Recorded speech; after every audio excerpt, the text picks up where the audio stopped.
Well, given the political chaos in Washington, you can understand why Americans might not be paying attention to what's happening here in the Middle East.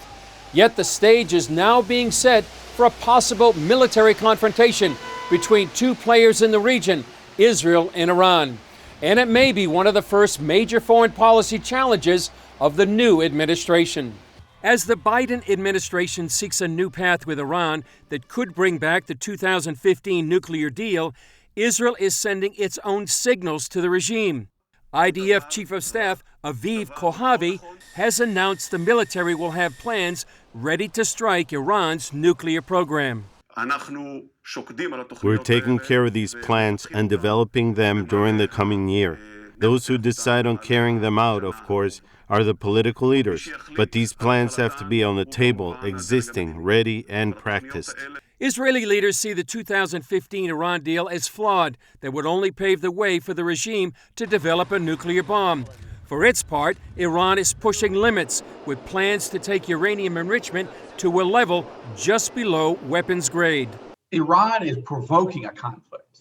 I think a big question is whether President Biden and his team can figure out a way to stop them. Negotiation would be a good way to do it. Nobody wants a war in this region again, but Biden is going to be tested.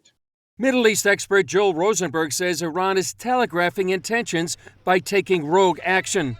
The regime recently seized the South Korean tanker and its crew near the Strait of Hormuz. Rosenberg says it's important that Biden and his team of advisors learned from the mistakes of his former boss, such as not including regional players like Israel, the UAE, Bahrain, and the Saudis when negotiating the Iranian nuclear deal.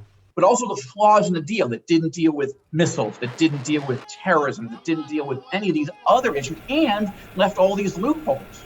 Loopholes like Iran's widespread use of proxies across the Middle East, such as Hezbollah in Lebanon and Syria, the Houthis in Yemen, and militias in Iraq that have attacked U.S. troops there. The Iranian art of war is based on fighting on other people's lands by other people's hands. Israeli Reserve Brigadier General Asaf Orion says the biggest factor shaping the Middle East right now is America's transition of power.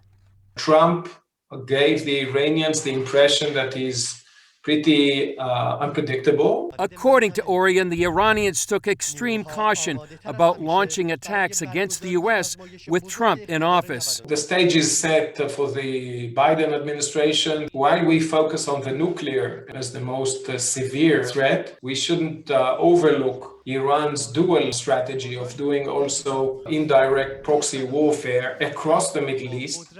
Rosenberg adds Biden must keep maximum pressure on Iran to create the right conditions to negotiate and avoid war. All eyes are going to be on Biden. And if he flinches in the light of Iran's intransigence, it's going to be a very troubled season ahead.